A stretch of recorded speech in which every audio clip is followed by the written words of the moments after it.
Mesdames, Messieurs, bonsoir. Merci de préférer la télévision nationale. Au sommaire de cette édition, bientôt le sommet des Nations Unies sur les systèmes alimentaires.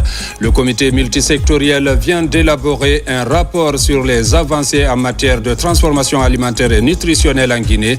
Le contenu du rapport dans ce journal. Vulgarisation de la nouvelle constitution. À Sigiri, responsables administratifs et élus locaux ont été largement informés. Tous comptent s'impliquer pour sa vulgarisation.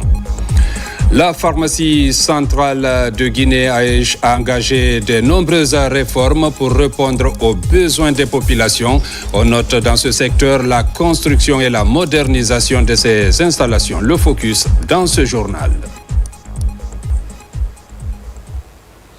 Une fois encore, bonsoir et bienvenue dans ce journal que nous ouvrons par ces décrets.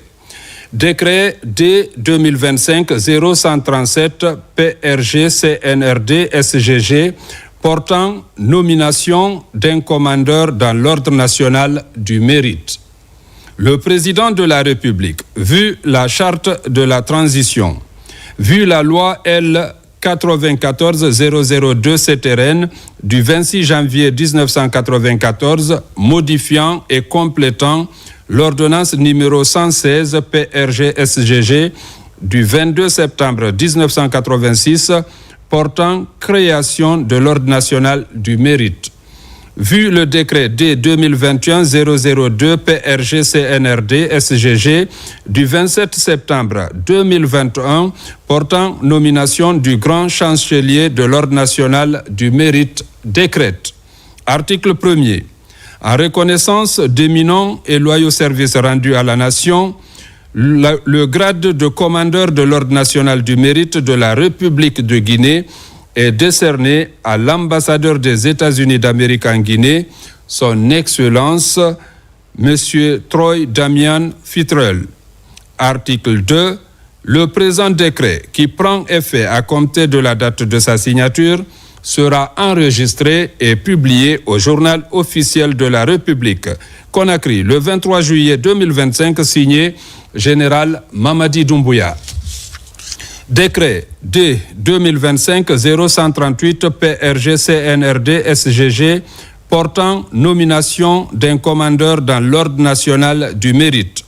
Le président de la République, vu la charte de la transition, décrète. Article 1er. En reconnaissance d'éminents et loyaux services rendus à la nation, le grade de commandeur de l'Ordre national du mérite de la République de Guinée est décerné à la chargée d'affaires de l'ambassade des États-Unis d'Amérique en Guinée, Madame Anne Dutt Johnson. Article 2. Le présent décret, qui prend effet à compter de la date de sa signature, sera enregistré et publié au journal officiel de la République. Conakry, le 23 juillet 2025, signé Général Mamadi Doumbouya. Le sommet des présidents des parlements membres de la Mano River Union a bouclé ses travaux à Monrovia. En marge de cette rencontre, le chef de l'État libérien Joseph Boakai a accordé une audience aux délégations parlementaires de la Côte d'Ivoire, de la Guinée, du Libéria et de la Sierra Leone. Une occasion d'échanger sur des sujets cruciaux tels que la coopération sous-régionale, la sécurité et le développement économique. Le compte-rendu avec Abdoulaye Ningelande Diallo. Au domicile privé du président de la République du Libéria, ces chefs de délégation parlementaire viennent rencontrer Dr Joseph Boakai. En plus de la visite de courtoisie, l'occasion est mise à profit pour échanger les idées autour de la création d'un organe législatif de la Mano River Union. Une autre action qui vise à renforcer les liens entre les pays membres et faire face aux défis communs, notamment ceux liés à la paix et à la stabilité dans la sous-région. Donc, ça c'est le type d'amitié que nous avons. Nous sommes reconnaissants et nous pouvons construire cette fraternité à tous les niveaux, au niveau des chefs d'État et des institutions. Je suis très content que vous, les présidents du Parlement, ayez pris cette initiative. Les discussions ont également porté sur des projets de développement durable visant à améliorer les infrastructures et à stimuler les échanges commerciaux entre les pays de la Manoriva Union. Monsieur le Président de la République a salué cette initiative et s'est engagé à le soutenir, mais aussi à intervenir auprès des autres chefs d'État pour que ce projet soit une réalité dans un avenir très très proche. Enfin, une observation importante reste à signaler, c'est que la politique a divisé, c'est que la nature a rassemblé, c'est que la culture a rassemblé. Donc il est important, plus que jamais, que nous prenons notre destin en main en mettant en place les bases d'une vraie intégration qui permettra in fine à réaliser des infrastructures de développement indispensables pour le décollage économique de la sous-région, mais aussi avec pour levier la libre circulation des personnes et de leurs biens sur l'espace de la Manoriva Union. Cette audience est un pas décisif vers une coopération renforcée et un avenir prospère pour les nations de la Manoriva Union. Le deuxième sommet des Nations Unies sur les systèmes alimentaires, c'est pour bientôt, prévu du 27 au 29 juillet à Addis Abeba. La Guinée prendra une part active à cette rencontre. Le Comité national multisectoriel du système alimentaire et nutritionnel a présenté ce 23 juillet son rapport national. La cérémonie est présidée par le Premier ministre Amadou Riba. Reportage Ousmane Bangoura. Le deuxième sommet des Nations Unies sur les systèmes alimentaires se tiendra à Addis Abeba du 27 au 29 juillet 2025. 4 ans après l'édition fondatrice de 2021, ce rendez-vous international vise à faire le point sur les progrès accomplis dans la transformation des systèmes alimentaires mondiaux. À l'instar des autres pays membres, la Guinée est appelée à soumettre un rapport national, un document stratégique qui reflète les efforts consentis pour garantir un accès équitable à une alimentation saine, durable et nutritive. Le présent rapport, objet de cet atelier, est le résultat d'un long processus de concertation. Il reflète l'état actuel de notre système alimentaire, les avancées notables réalisées depuis 2021. Mais aussi les déficits majeurs qui subsistent en matière de production, de transformation, de commercialisation, de consommation, de gouvernance et de résilience. Il est important de rappeler ici qu'un système alimentaire durable est un système qui assure la sécurité alimentaire et la nutrition pour tous, sans compromettre les bases économiques, sociales et environnementales nécessaires pour assurer la sécurité alimentaire et la nutrition des générations futures. Près de 30 participants issus des ministères sectoriels, des institutions publiques, du secteur privé, des partenaires techniques et financiers, ainsi que des organisations de la société civile ont pris part aux travaux. Le système des Nations Unies réaffirme son engagement à accompagner la Guinée dans la mise en œuvre de sa feuille de route nationale pour des systèmes alimentaires durables, résilients et inclusifs. Nous continuerons à soutenir les efforts de mobilisation des ressources, de financement des capacités et de plaidoyer pour une transformation équitable et fondée sur la science. La rencontre a également renforcé la mobilisation des acteurs autour des défis du système alimentaire avec l'ambition partagée d'accélérer les réformes et d'attirer davantage d'investissements pour atteindre les objectifs de développement durable. La question de la nutrition, très souvent, on n'en parle pas suffisamment assez parce que ce n'est pas une action dont les conséquences, bonnes ou mauvaises, sont mises dans le sens de la nutrition.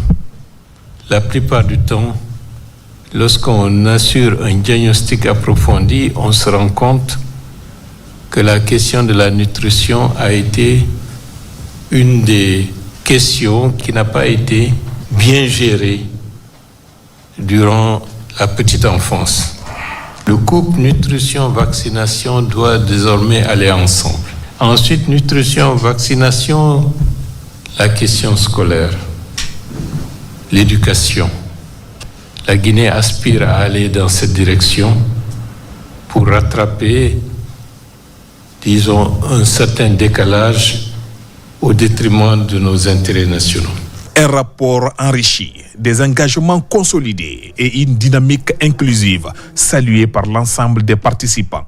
La Guinée se prépare ainsi à porter sa voix au sommet avec un document qui reflète les réalités nationales. Addis Abeba servira de nouvelles étapes vers des systèmes alimentaires plus durables et plus résilients. Les commissaires de la Haute Autorité de la Communication sont à l'intérieur du pays. Ils échangent avec les médias locaux sur la convention collective. Des explications sont données aussi aux journalistes et techniciens sur les avantages liés à la carte de presse et de l'organe d'autorégulation. Sarafdine Diallo et Nabila Kamara. La Haute Autorité de la Communication a rencontré les professionnels de médias à la baie, dans le cadre d'un échange franc et professionnel. Au cours de discussions, la convention collective, l'autorégulation des secteurs et les responsabilités des médias. La HAC a pu réunir et les patrons et le syndicat et un texte consensuel a été élaboré, accepté par les deux parties et au moment même où je vous parle, il ne reste que la cérémonie de signature. Le président de la HAC, Boubacar Yassine Diallo, a mis en avant les avantages de la carte professionnelle pour les journalistes. Il a aussi insisté sur la nécessité du professionnalisme dans le traitement de l'information et appelé les médias à contribuer activement à la paix et au vivre ensemble. Autant la convention collective vient régler un certain nombre de préoccupations, mais elle est exigeante, et de la part des patrons, et de la part des employés. Parce qu'une convention collective, elle n'est faite que pour les journalistes et les techniciens des médias. Au nom des journalistes, la directrice régionale de l'information et de la communication a salué cette initiative qu'elle qualifie de bénéfique pour la corporation. Nous nous engageons à poursuivre cette démarche qui, pour le moment, en tout cas, nous espérons que c'est une bonne démarche. Donc, nous allons continuer à identifier ces journalistes-là et les entretenir et chaque fois les ramener à la raison et les conseiller pour qu'ils fassent en tout cas leur travail en toute responsabilité. Autre message fort, le président de la HAC a demandé au Web TV de s'abstenir de couvrir les manifestations publiques. La visite s'est achevée par une descente sur le chantier du futur siège régional de l'institution à la baie. Une mission d'évaluation des besoins électoraux de l'Union africaine séjourne actuellement à Conakry. Ces experts des questions électorales vont passer au peigne fin l'ensemble des besoins de la Guinée pour la bonne tenue des futures élections. Reportage Amadou Touré, Abdul Razak Souma. C'est une mission de l'Union africaine relative à l'évaluation des besoins électoraux de la Guinée qui est reçue par le ministre de l'Administration du territoire et de la décentralisation.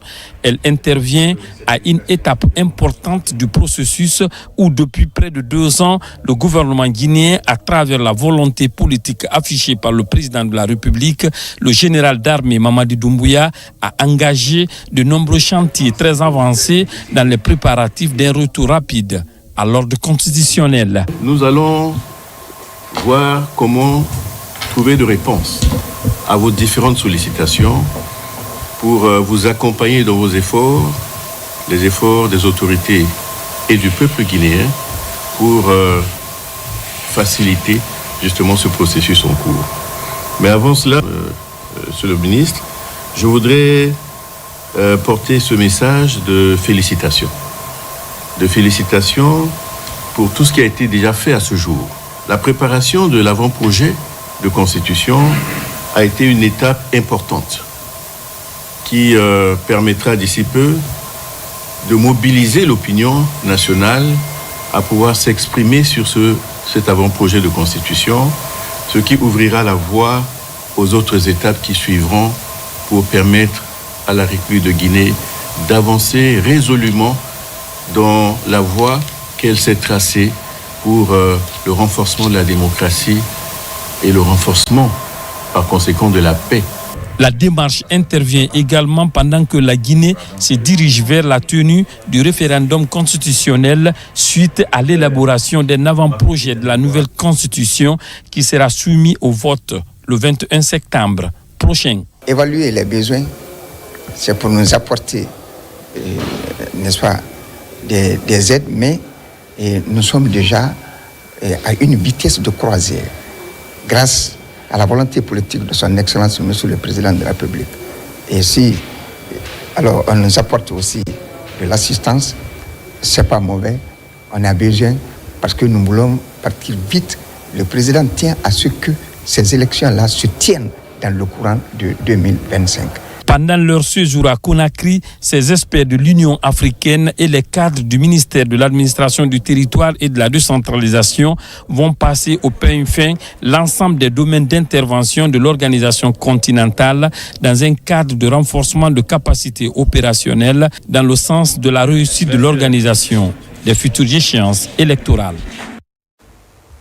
Dans le cadre de la vulgarisation du projet de nouvelle constitution à Sigiri, les échanges ont eu lieu à la Maison des Jeunes où des détails ont été apportés sur divers points importants du document. Les responsables administratifs et élus locaux se sont ensuite engagés pour sa vulgarisation. Reportage Tierno Ousmane Diallo. Après l'étape de Kankanville, la délégation gouvernementale venue pour lancer les opérations de vulgarisation du projet de nouvelle constitution en Haute-Guinée est à Sigiri. À la Maison des Jeunes, le ministre des Affaires étrangères a, au nom des membres du gouvernement, salué l'importante mobilisation des populations. Il y a 3 mois, nous étions ici chez vous pour parler de paix et d'engagement. Vous nous avez reçus avec vigueur, avec dynamisme, avec fraternité. Et nous parlions de recensement à ce moment-là. Nous vous avions demandé de vous mobiliser pour vous recenser. Sigiri vient de répondre à cet appel du gouvernement guinéen, à cet appel du chef de l'État, Son Excellence le général Mamadi Doumbouya.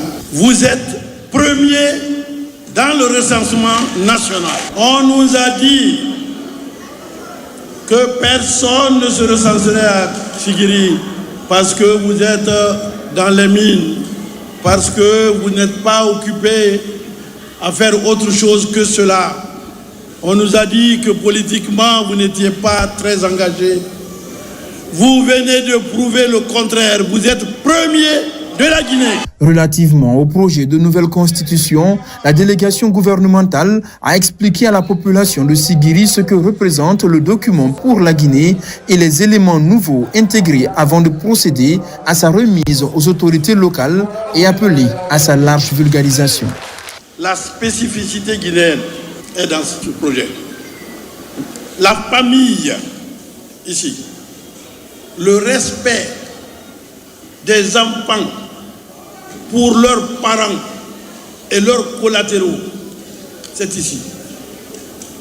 La responsabilité des parents de protéger, de nourrir, de soigner et de faire éduquer leurs enfants, c'est ici. Mais je vous ai bien dit que ce projet n'est pas du président, mais il y a une idée. Puisque lui aussi, il est guinéen, il y a une idée qu'il a présentée aussi en disant « Écoutez, moi aussi je propose quelque chose. Il y a une idée. Vous devez le savoir. Les doyens qui sont là, qui sont allés à l'école, leurs parents n'ont pas payé un sou. Notre génération, ceux qui sont venus avant nous, nos parents n'ont rien payé pour nous mettre à l'école.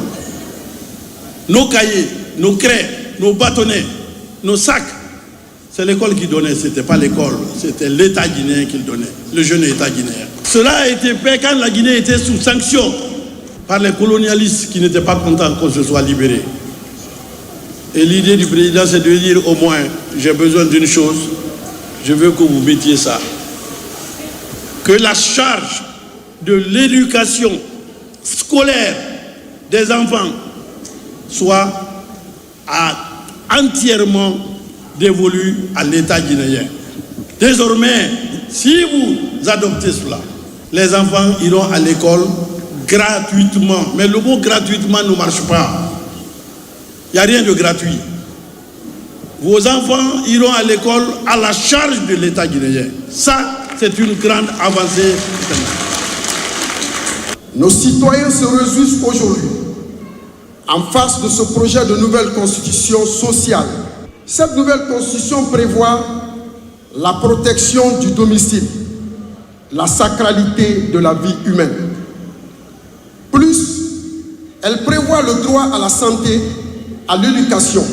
Voilà pourquoi les citoyens de Sigiri attendent impatiemment le 21 septembre 2025 pour voter oui à la nouvelle constitution. Après la rencontre à la Maison des Jeunes, la délégation gouvernementale a échangé avec les sages de la préfecture de Sigiri chez le Sotikemo et procédé là également à la remise du projet de nouvelle constitution. La campagne de vulgarisation et de sensibilisation sur le projet de nouvelle constitution se poursuit à travers le pays. À l'Abbé, la délégation ministérielle a rencontré les conseils de quartier, les imams et le grand calife du Fouta Djallon pour leur expliquer le contenu de ce document fondamental en vue de faciliter la compréhension des textes avant le référendum. Abdul Aziz Baldé. Les ministres Elhadji Kairaba Kaba, Jean-Paul Sedi, Mori Kondé et Moussa Moïse Silla poursuivent leur séjour dans la préfecture de l'Abbé. Ce mardi, ils ont rencontré les 28 chefs de quartier qui composent la ville, les imams et les sages. Le programme s'inscrit dans le cadre de la vulgarisation du projet de nouvelle constitution, expliquer ses innovations et ses avantages. J'ai suivi avec émotion les différentes communications des ministres qui sont ici envoyés à l'Abbé autour du projet de la nouvelle constitution.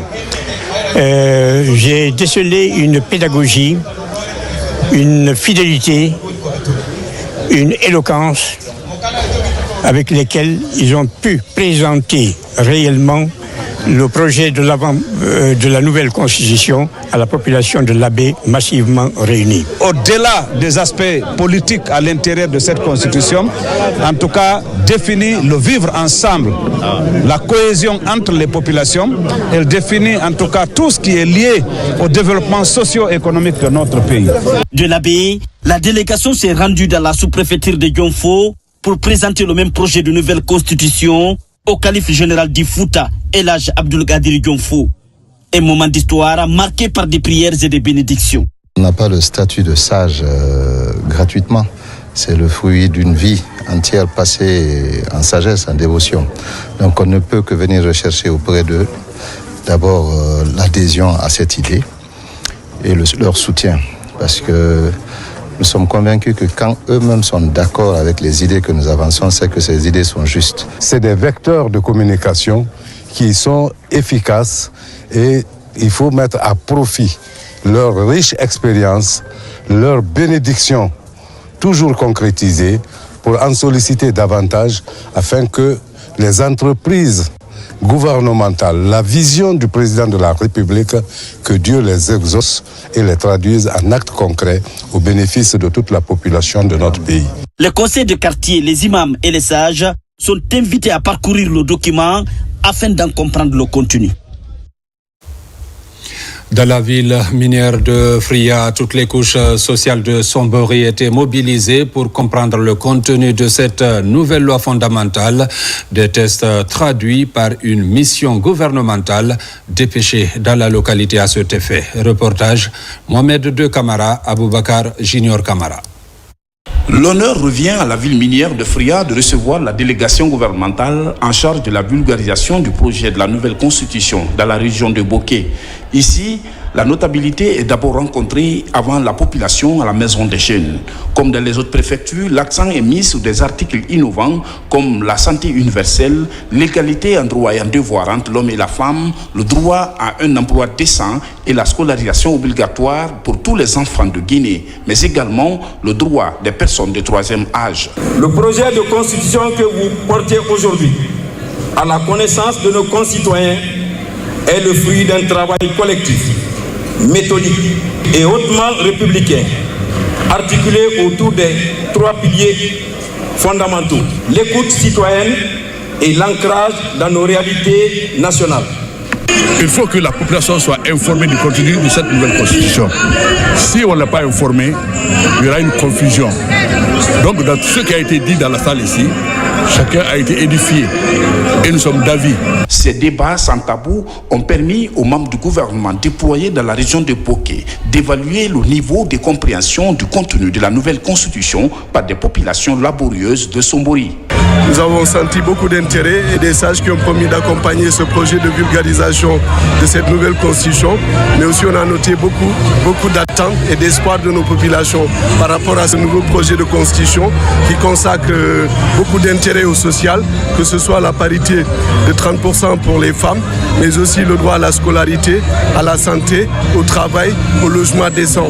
Mais également c'est une constitution qui apporte beaucoup de corrections, qui dépolitise nos administrations, mais également qui consacre l'édition de comptes à travers la Cour spéciale de la justice qui poussera les futurs dirigeants à rendre des comptes sur leur gestion. Constitution du peuple, par le peuple et pour le peuple. De Fria à Gawal, en passant par Bofa, Boké et Koundara, les membres du gouvernement ont expliqué dans les langues du terroir tous les articles de cette nouvelle constitution qui prennent en compte toutes les libertés fondamentales des citoyens guinéens vivant en Guinée ou à l'étranger. Encore ces décrets qui viennent de nous parvenir, décret D 2025-0135 PRG CNRD SGG portant nomination au ministère de la Santé et de l'Hygiène publique. Le président de la République, vu la charte de la transition, décrète. Article 1er. Les cadres dont les prénoms et noms suivent sont nommés dans les fonctions ci-après. Inspecteur général de la santé, Dr Ali Badra Kamara, confirmé. 2. Inspecteur général adjoint de la santé, Dr Mohamed Al-Mahadi Kamara, confirmé. 3. Directeur général du Bureau de stratégie et de développement, Dr Abdoulaye Misside Diallo, précédemment directeur général adjoint du Bureau de stratégie et de développement. 4. Directeur général adjoint du Bureau de stratégie et de développement, M. Amara Touré, assistant technique au ministère de la Santé et de l'Hygiène publique. 5. Directeur général de la pharmacie centrale de Guinée, Dr Labila Sagno, confirmé. 6. Directeur général adjoint de la pharmacie centrale de Guinée, Dr Adama Bakari Keita, confirmé. 7. Directeur général de l'Institut national de santé publique, Dr Mamoudou Sama Chérif, précédemment inspecteur régional de la santé de Farana. 8. Directrice générale adjointe de l'Institut national de santé publique, Dr Ousseina Touba, précédemment cadre au département recherche en santé publique à l'Institut national de santé publique. 9. Directeur général de l'Agence nationale de sécurité sanitaire, Dr Sori Kondé, précédemment directeur général par intérim de l'Agence nationale de sécurité sanitaire. 10. Directrice générale adjointe de l'Agence nationale de sécurité sanitaire, Dr Fatoumata Chérif, précédemment chef de département surveillance intégrée de la maladie et riposte de l'Agence nationale de sécurité sanitaire. 11. Directeur national de la pharmacie et du médicament, Dr Mamadi Mariam Kamara, pharmacien. 12. Directeur national adjoint de la pharmacie et du médicament, Dr Mamadou Adi Diallo, confirmé. 13. Directeur national des établissements hospitaliers publics et privés, Dr Nyankoy Felemou, précédemment chef de projet à Expertise France. 14. Directeur national adjoint des établissements hospitaliers publics et privés, Dr Fodé Badra Conté, confirmé. 15. Directeur national de l'hygiène publique, professeur Fodé Bangali Sako, précédemment directeur national de l'épidémiologie et de la lutte contre la maladie. 16. Directeur national adjoint de l'hygiène publique, Dr Foromo Guilavogui, précédemment chef de l'unité de prise en charge au programme national de lutte contre le sida et les hépatites PNLSH. 17. Directrice nationale de la santé communautaire et de la médecine traditionnelle, Dr Makoni Donzo, précédemment directrice nationale adjointe de la santé communautaire et de la médecine traditionnelle. 18. Directeur national adjoint de la santé communautaire et de la médecine traditionnelle, Dr Abdoulaye Sow, précédemment directeur exécutif de l'ONG Fraternité médicale Guinée FMG. 19. Directrice nationale de la santé familiale et de la nutrition, Dr Diéné Fadima Kaba, confirmé. 20. Directeur national adjoint de la santé familiale et de la nutrition, Dr Chana Baldé Sako, précédemment spécialiste santé humaine, unité de coordination du programme régional de sécurité sanitaire en Afrique de l'Ouest et du Centre, financement Banque mondiale. 21. Directeur national de l'épidémiologie et de la lutte contre la maladie, Dr Gassim Sissé, expert en santé publique et en immunisation. 22. Directeur national adjoint de l'épidémiologie et de la lutte contre la maladie, Dr Enogo Kwevogi, confirmé. 23. Directeur national des laboratoires, professeur Mandiou Diakité, confirmé. 24. Directeur national adjoint des laboratoires, Dr Alpha Amadouba, pharmacien. Article 2. Le présent décret qui abroge toute disposition antérieure contraire prend effet à compter de la date de sa signature et sera enregistré et publié au Journal officiel de la République, Conakry, le 23 juillet 2025, signé Général Mamadi Doumbouya. Décret D 2025-0136 PRG CNRD SGG portant nomination d'un commandeur de l'Ordre national du mérite. Le président de la République, vu la charte de la transition, décrète. Article 1er. En reconnaissance d'éminents et loyaux services rendus à la nation, le grade de commandeur de l'Ordre national du mérite de la République de Guinée est décerné à l'ambassadeur de la République populaire de Chine en Guinée, son Excellence M. Ouangwe. Article 2. Le présent décret, qui prend effet à compter de la date de sa signature, sera enregistré et publié au Journal officiel de la République. Conakry, le 23 juillet 2025, signé Général Mamadi Doumbouya.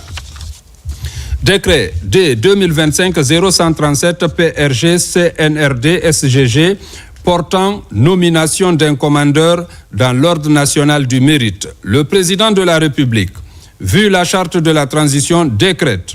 Article 1er. En reconnaissance d'éminents et loyaux services rendus à la nation, le grade de commandeur de l'Ordre national du mérite de la République de Guinée est décerné à l'ambassadeur des États-Unis d'Amérique en Guinée, son Excellence, M. Troy Damian Fitrel. Article 2. Le présent décret, qui prend effet à compter de la date de sa signature, sera enregistré et publié au Journal officiel de la République. Conakry, le 23 juillet 2025, signé Général Mamadi Doumbouya. Décret D 2025-0138 PRG CNRD SGG portant nomination d'un commandeur dans l'Ordre national du mérite. Le président de la République, vu la charte de la transition, décrète. Article 1er. En reconnaissance d'éminents et loyaux services rendus à la nation, le grade de commandeur de l'Ordre national du mérite de la République de Guinée est décerné à la chargée d'affaires de l'ambassade des États-Unis d'Amérique en Guinée, Madame Anne Dott Johnson. Article 2. Le présent décret, qui prend effet à compter de la date de sa signature, sera enregistré et publié au Journal officiel de la République. Conakry, le 23 juillet 2025, signé Général Mamadi Doumbouya. À Kissidou, le ministre de l'Énergie poursuit la sensibilisation. Partout, il invite les populations à lire le document pour s'approprier du contenu de la nouvelle constitution. Reportage Ibrahima Woulem Fofana. À la maison des jeunes de Kissi-Faramaya, une foule nombreuse s'est mobilisée pour assister à la séance d'information conduite par le ministre Aboubakar Kamara. L'objectif, expliquer clairement le contenu et les enjeux du projet de nouvelle constitution. Notre objectif, c'est de permettre aujourd'hui aux responsables locaux de s'en approprier afin d'aller vers les communautés pour vulgariser, pour expliquer le contenu. Les autorités locales, convaincues par la démarche et la clarté du message, se sont engagées à relayer l'information au plus près des communautés. Dès son départ, je vais programmer une tournée dans les sous-préfectures pour dire à la population locale que la Constitution là nous appartient tous. Le ministre a, par ailleurs, insisté sur la responsabilité des leaders locaux dans l'animation de la sensibilisation. Il a appelé à leur pleine implication afin d'encourager une appropriation citoyenne du texte. Concernant Kisdougou, nous n'avons aucun doute que l'ensemble des autorités travaillera pour que la diffusion et la vulgarisation de cette constitution se fassent dans les conditions souhaitées. Enfin, Aboubakar Kamara a lancé un appel à la paix, à la cohésion sociale et à l'unité nationale, des conditions jugées essentielles pour mener à bien toute réforme institutionnelle durable. Constitution toujours, les ministres Bounasila des Mines et Ismaël Nabé du Plan, ainsi que les cadres ressortissants sont à Dinguiraï. La démarche vise à renforcer la compréhension populaire du projet de nouvelle constitution. Reportage ça, Martin Fancinadouno. Dinguiraï, une zone stratégique à la fois sur les plans miniers, historiques et culturels, accueille l'émissaire du gouvernement. Les ministres Bounasila des Mines et de la Géologie et Ismaël Nabé du Plan et de la Coopération internationale sont d'abord reçus par le conseiller personnel du président de la République à sa résidence, lui-même fils du terroir. Après un entretien bref mais instructif, les ministres et les autres cadres ressortissants rencontrent les populations de toutes les couches sociales et professionnelles pour les informer et les sensibiliser de manière claire et inclusive sur les enjeux du projet de nouvelle constitution pour une meilleure appréhension de son contenu, tout en liant ces projets constitutionnels aux questions concrètes de développement local. L'image du président de la République ne doit pas être associée à cet exercice. C'est comment expliquer cette constitution et avec l'ensemble des innovations à nos concitoyennes et concitoyens pour que chacun se l'approprie et que le 21 septembre, que chacun puisse voter en toute connaissance de cause. Ce n'est pas une constitution pour le gouvernement ou contre le gouvernement, c'est une constitution pour le peuple de Guinée. Et comme il a été si bien dit, c'est une constitution qui nous rassemble et qui nous ressemble. Ce sont des sciences d'information publique sur les droits fondamentaux inscrits dans le projet constitutionnel et les autres innovations auxquelles la délégation s'est attelée en langue du terroir. Un véritable dialogue axé sur la justice sociale, la décentralisation, la séparation des pouvoirs, la création du Sénat, la représentation des zones rurales et la participation citoyenne inclusive. Aujourd'hui, promouvoir le développement d'un pays, on ne peut pas s'en passer des femmes.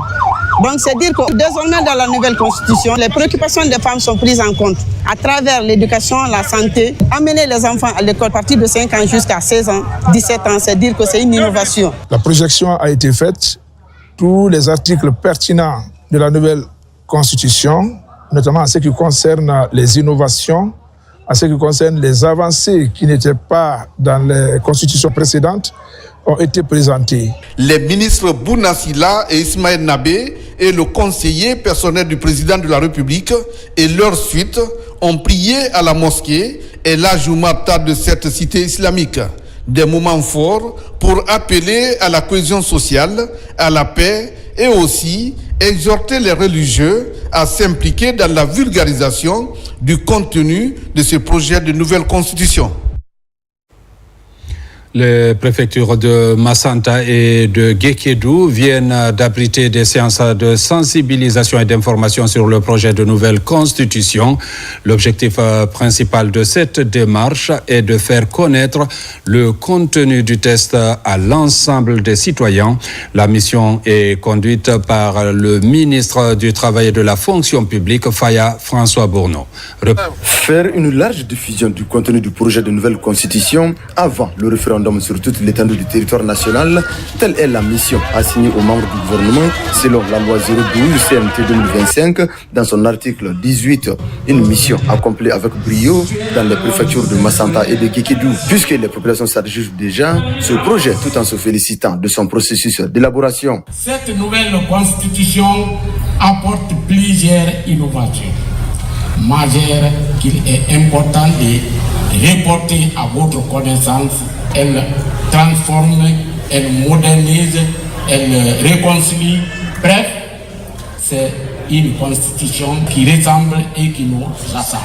Ce processus de familiarisation avec les nouvelles dispositions de la loi fondamentale prochaine nécessite la contribution de tous les maillons de la chaîne de commandement. Outre les CD, la bienvenue, inviter les sous-préfets, les présidents de délégation spéciales, les organisations de la société civile, les salles, les religieux, surtout les femmes, à s'investir efficacement dans la vulgarisation de la nouvelle constitution au sein des populations. La possibilité de candidature indépendante, le passage du mandat présidentiel de 5 à 7 ans, voilà entre autres points innovants abordés par les émissaires du gouvernement afin d'éclairer la lanterne des uns et des autres. L'exercice pour lequel nous sommes réunis dans cette salle ce matin est un exercice extrêmement important. C'est un exercice qui nous concerne tous parce qu'il s'agit de vous faire connaître le contenu de ce qui va constituer désormais en Guinée la base de notre vie politique, de notre vie économique, de notre vie sociale et même culturelle. Le contenu de ce projet de constitution vient de nous. C'est nous qui avons donné les idées pour les mettre dans ce projet de constitution. Ce projet de constitution a suivi un parcours, un processus qui est un processus participatif, un processus inclusif. Fixé au 21 septembre 2025, le référendum sur l'adoption de la nouvelle constitution implique tous les citoyens guinéens, où qu'ils soient. Toujours dans la région forestière à Beila, le ministre Bachir Diallo de la Sécurité pilote la vulgarisation du contenu de la nouvelle constitution. Toutes les couches sont sensibilisées sur ce document. Reportage Alpha Isiagaba. Le ministre Bachir Diallo dévale les populations des Beila. La vulgarisation du projet de nouvelle constitution est au centre des débats. Son contenu ainsi que les grands enjeux du projet sont expliqués aux citoyens de Beila. C'est une constitution qui ressemble à la population guinéenne, qui rassemble la population guinéenne, qui prend toutes les préoccupations de la population guinéenne en un mot. Rien n'est laissé à l'écart. La constitution est la charte fondamentale de notre République. Elle consacre les droits et les libertés de chaque citoyen, tout en rappelant les devoirs qui incombent à tous. Elle trace la voie de l'unité nationale. Nous saluons également les innovations majeures apportées par cette nouvelle constitution. Parmi les grandes innovations du projet de nouvelle constitution, la gratuité de l'éducation jusqu'à 17 ans, pas seulement, plusieurs autres nouveautés. Cette constitution, pour qu'elle soit utile dans son ensemble, il faudrait que chacun de vous comprenne quelle est sa part en tant que citoyen. Parce que vous n'êtes pas des Ivoiriens, vous êtes des Guinéens. Quelle est votre part dans cette constitution? Que vous soyez enfant, jeune, adolescent ou vieux, ou vieille, force de défense, de sécurité, etc. On est tous concernés par ce projet de constitution. Dans les échanges, les populations de Beila ont pris note et une copie du projet de nouvelle constitution a été remise aux citoyens présents à la maison des jeunes de Beila. Les enjeux et principes de ce test fondateur ont fait l'objet de vulgarisation au niveau de la Société nationale des pétroles SONAP, une initiative portée par les responsables de cette entité. Reportage Kadiatou Souleymane Keita. La Guinée s'apprête à écrire une nouvelle page de son histoire politique. Avec ses 199 articles, la nouvelle constitution qui sera soumise à un référendum est au cœur des débats et de la mobilisation nationale. La Société nationale des pétroles SONAP figure parmi les acteurs les plus engagés dans la vulgarisation et la sensibilisation autour de ce texte. Dans cette constitution, on n'est plus obligé d'appartenir à un parti politique pour être candidat à un poste électif. Ce qui est une évolution majeure dans un pays. Et un aspect qu'il faut saluer, c'est le fait que les postes à haute responsabilité seront désormais des postes auditionnés. En tant qu'une entreprise citoyenne, la Société nationale des pétroles SONAP accompagne ce processus. Il est essentiel que chaque travailleur comprenne le contenu de cette nouvelle constitution afin de participer en toute conscience au référendum du 21 septembre prochain. Et je n'ai sorti qu'une demi-page, là, sur les particularités de cette constitution. Si chacun lit, j'aurai 10 pages parce que j'aurai encore plus d'informations que je n'ai pas notées, que vous pouvez me remonter.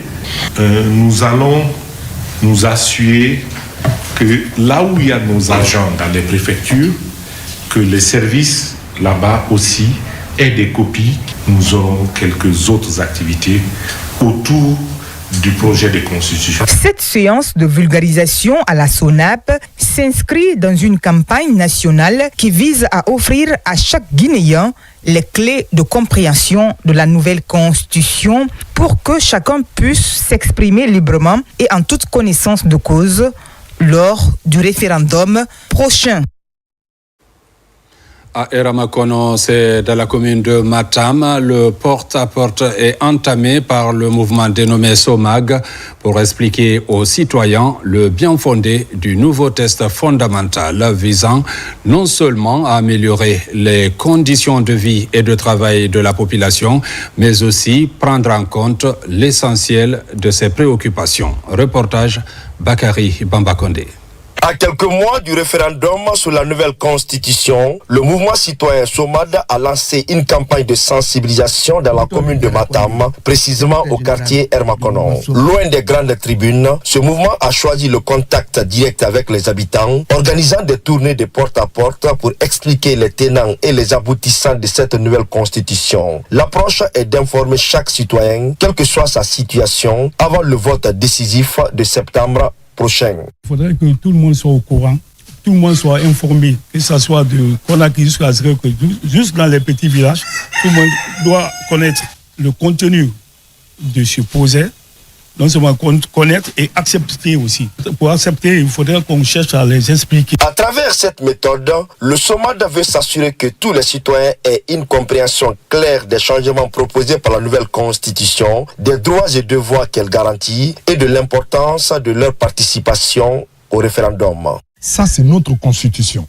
Ce document vient remplacer l'ancienne qui avait montré ses limites. Ce document est fait sur la base des réalités de notre pays, de notre culture. Ce document revient sur le droit de chaque individu, de chaque Guinéen, en le renforçant. En renforçant le droit à l'éducation, le droit à la santé, le droit à la sécurité. C'est un document impersonnel. Alors que la date du référendum approche à grands pas, les membres de cette organisation veulent jouer un rôle essentiel en rapprochant la compréhension de la nouvelle constitution des citoyens directement à leur porte. À Conakry, les autorités communales de l'éducation de Matam et Ratoma multiplient les initiatives en faveur de la nouvelle constitution. Des séances de sensibilisation sont organisées pour permettre aux enseignants de cerner les contours de ce document. Reportage Falilou Diallo, Moussa Bangoura, Fodebari. C'est une forte mobilisation des enseignants des différentes concessions scolaires de la commune de Matam. Ce 1er mars, Ils sont venus s'abreuver du contenu de la nouvelle constitution. Dans cet exercice, la gratuité de l'éducation et la prise en charge sanitaire des enseignants ont été longuement abordées. Dans le contenu, il y a des parties qui concernent notre public cible, qui est les enseignants, qui est très important. Si je ne m'en tiens seulement qu'à la prise en charge sanitaire des enseignants, là où quelqu'un devait payer 22 millions et quelques, il n'a payé que 2 500 000. Donc ça, c'est un avantage. Ensuite, sans compter la gratuité de l'éducation. Et ce qui vient couronner tout cela, c'est le statut particulier de l'enseignant. La direction communale de l'éducation entend ainsi impliquer, mais surtout expliquer aux enseignants de cette municipalité les avancées dans le système éducatif guinéen. En dépit du climat, il y a une mobilisation, une forte mobilisation, et les enseignants ont posé des questions. Et le contenu a été beaucoup débattu. Je les invite à s'approprier, à mieux véhiculer le contenu, puisque le citoyen que nous défendons, que nous formons, a besoin de savoir est-ce que ces préoccupations sont prises en compte. À l'instar des autres cadres de l'administration, tous les enseignants seront dotés du document et serviront de porte-parole dans la vulgarisation de la nouvelle constitution, dont le rendez-vous est pris en septembre prochain. Au stade de Bonfi, la structure dénommée Kaladeska Labesani s'implique dans la vulgarisation de ce document. L'accent est mis sur les innovations apportées. Reportage Mikini Moussa Kamara, Noumousso Diakité. Plus de 10 000 spectateurs sont autour de l'artiste Sayon Kamara. Ils sont au stade de Bonfi, dans la commune de Matam, sur invitation de la structure Kaladeska Labesani. Une stratégie adaptée pour vulgariser le contenu de la nouvelle constitution afin d'éclairer le grand public sur les enjeux de la nouvelle loi fondamentale. Non, je crois que un pays a droit à une loi fondamentale. La constitution, c'est la loi fondamentale du pays. Il faut que tout le monde s'y intéresse parce que ça, c'est la base de notre loi. Donc, il faut la voter, la constitution. Nous le ferons en sorte que au 21 septembre 2025, que le projet de constitution soit adopté à l'unanimité par le peuple de Guinée. Le caractère inclusif du futur texte constitutionnel est salué par les participants. La constitution en Guinée, c'est que c'est une constitution qui cherche à rapprocher les Guinéens, à renouveler tout ce qui a été pas bien en Guinée depuis l'indépendance. Les membres du CNT voudraient aujourd'hui que nous soyons comme une famille. Plusieurs préfectures de la Guinée profonde sont au rendez-vous. Des influenceurs ont véhiculé des messages allant dans la compréhension de ce sujet d'actualité. Santé. La pharmacie centrale de Guinée a engagé de nombreuses réformes pour répondre aux besoins en couverture pharmaceutique des structures sanitaires. Parmi ces efforts, la construction et la modernisation de ces installations. Reportage Adiatou Bari, Alpha Kamara. Face à la forte demande en produits pharmaceutiques de qualité, la pharmacie centrale de Guinée se lance dans de vastes réformes. Parmi ces réformes figure la construction des agences régionales modernes pour améliorer la disponibilité en médicaments. Cette décentralisation se concrétise à l'échelle nationale, comme ici à Manéa, avec la réalisation de cet entrepôt. Le niveau d'avancement de la construction de l'entrepôt moderne de la PCG est un niveau qui a atteint aujourd'hui 75%. Alors, il faut dire que cet entrepôt est un entrepôt moderne qui répond aux normes de stockage éditées par l'Organisation mondiale de la santé. Il faut noter que la pharmacie centrale de Guinée est notre centrale logistique. Donc, cet entrepôt de plus de 3000 m² vient renforcer de façon significative l'espace disponible pour l'entreposage des médicaments selon les normes internationales. À près de 268 km de la capitale, cette autre infrastructure moderne réalisée surplombe la ville de Mamou. Il s'agit de l'agence régionale de la centrale pharmaceutique qui vient répondre à un besoin, mettre les médicaments essentiels à la portée des communautés du monde rural. Réalisée à hauteur de 14 milliards de francs guinéens, l'agence dispose d'un espace de stockage de 1000 m² et des logements du personnel. C'est une structure moderne, toute moderne. Moi, personnellement, la chef d'agence, j'ai mon logement ici. Toute la commodité est là. Mon équipement, ils sont tous aussi logés ici. Tout marche en merveille. Il y a le courant, il y a l'eau, il y a tout. Dès que les besoins seront là, quand les structures publiques ou privées vont émettre les bons de commande, ils nous déposent. On traite à l'immédiat et on se met à la tâche pour la distribution. Cette agence régionale va être le point d'approvisionnement en produits de santé des centres hospitaliers de 3 préfectures. Avant l'installation de ce dépôt de PCG à Mamou, on parcourait de longues distances pour avoir des médicaments. Quand on fait la commande, imaginez qu'il fallait partir à Conakry. Et nous ne sommes pas la seule structure qui commandait à Conakry, donc il nous fallait 1, 2, voire même 2 fois 5 jours pour que nous puissions avoir nos médicaments. Donc ça a impacté un peu la prise en charge. Mais qu'aujourd'hui, nous avons une PCG ici, c'est à 10 minutes de l'hôpital. La même politique de réalisation d'ouvrages se poursuit dans les régions administratives de Zérékoré, Boké et le siège central situé à Conakry. À côté de ces réformes, la pharmacie centrale de Guinée s'est dotée d'engins roulants performants pour assurer la distribution en continu des produits de santé partout en Guinée. Intéressons-nous à l'environnement. Deuxième campagne de reboisement du Lions Club de Guinée dans la forêt de Dabompa après celle de 2022. Une forêt qui se trouve aujourd'hui morcelée et envahie par des personnes exerçant des activités qui affectent la survie de la forêt. Reportage Abdul Karim Kamara. La forêt classée de Dabompa compte en son sein 7 espèces locales et 8 autres exotiques. Avec une dizaine d'hectares au départ, celle-ci se retrouve aujourd'hui avec 8 hectares et demi à cause de l'action anthropique. Ici, les membres du Lions Club de Guinée arrivent dans les entrailles de ce patrimoine pour un reboisement afin de sauver ce qui peut l'être. En 1954, c'est le gouverneur de l'AOF qui a classé cette forêt-là. Avant, on disait forêt de Kaloum. Ça a commencé de Kisoso jusqu'à Dabompa ici. Des fois, on envoie les élèves ici, on les explique le rôle de la forêt. Le message que je lance à tout bon Guinéen, c'est de protéger les forêts. Parce que la forêt a une importance capitale. Guidé par ses conservateurs de la nature, le Lions Club déploie ses hommes pour la mise en terre de 1000 plants. 3 espèces sont concernées par cette campagne de reboisement, à savoir le terminalia, le mélina et l'acajou. Par le biais de tous les clubs de Guinée, les Lions de Guinée se sont mobilisés pour apporter leur appui à la protection de l'environnement. Nous voyons que cette forêt est menacée, elle est en voie de dégradation avancée. Nous avons vu vraiment qu'il y a beaucoup à faire, raison pour laquelle nous sommes venus apporter notre appui. Le Lions Club de Guinée est à sa 2e campagne de reboisement dans cette forêt de Dabompa, après celle de 2022. Et une sensibilisation pour conscientiser les riverains est aussi. Mesdames, Messieurs, c'est la fin de cette édition. Merci à vous qui nous suivez à Yomo comme partout ailleurs dans le monde. Bonne suite de programmes sur la télévision nationale.